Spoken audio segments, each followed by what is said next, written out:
بسم الله الرحمن الرحیم. پدر جان، نماز تراویح چکار نماز است؟ به نام خداوندی بخشنده و مهربان. فرزندم، نماز تراویح نمازی می باشد که تنها در ماه شریف رمضان خوانده می شود. این نماز از 20 رکعت عبارت می باشد. نماز تراویح هم برای مردان و هم برای زنان سنت مؤکده می باشد و آن را شبهای رمضان در مسجد با جماعت گذرانیدن افضل تر است.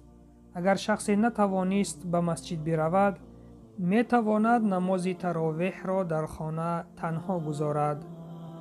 پیامبر اکرم صلی الله علیه و سلم نماز تراویح را گاهی با جماعت و گاهی تنها گذاشته اند و هیچگاه این نماز را ترک نکرده اند.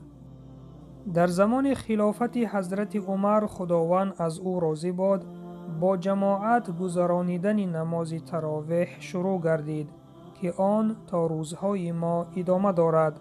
از این رو نماز تراویح را می توان چی در مسجد و چی در تنهایی گذاشت.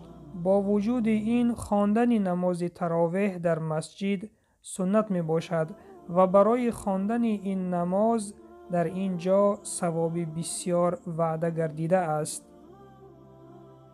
پدر جان، نماز تراویح چقدر خوانده می شود؟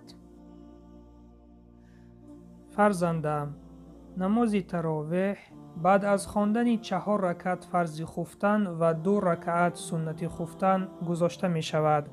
نماز تراویح از 20 رکعت عبارت بوده 2 رکعت یا 4 رکعت خوانده می شود. بعد از هر 4 رکعت تسبیح خواندن از آداب‌های این نماز است.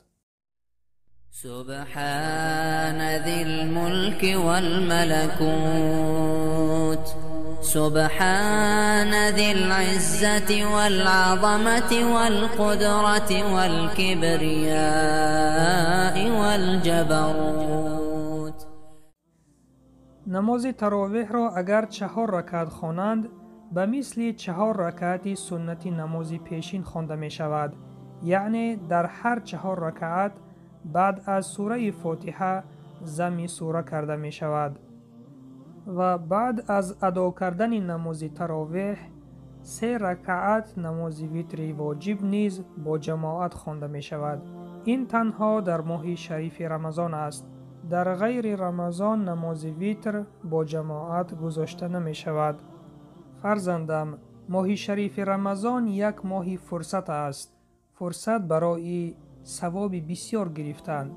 پس روزهای رمضان را روزه بدار و شبهای آن را با نماز گذران و حرکت بکن که نماز تراویح را با جماعت بخوانی. فهمم پدر جان، رحمت. این بود پایان درس امروزه. نوار را به یار و دوستانتان بفرستید تا کمی باشد هم از دین خود آگاه شوند. و سلام به آن کسانی که راه هدایت را پیش گرفتند.